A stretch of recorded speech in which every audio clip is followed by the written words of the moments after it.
মাত্র কয়েকদিন পর পবিত্র ঈদ হাতে আর সময় নেই। তাই প্রত্যেক বছরের ন্যায় এবারও পবিত্র রমজান মাসে উত্তর দিনাজপুর জেলার চাকুলিয়া থানার বালিগুড়া দারুল উলুম নুরুল ইসলাম বালিগুড়া দোচরা মাদ্রাসার পক্ষ থেকে রোজাদারদের ইফতার করালেন কমিটির সদস্যরা।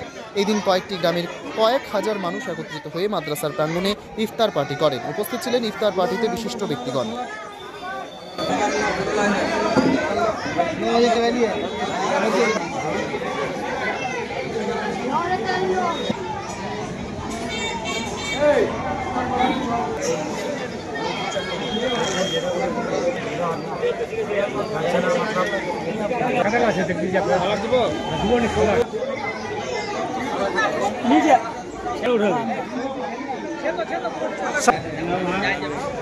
यार यार बेसी गन यार बेसी गन क्या पे बेसी टोपीटा लगानी रे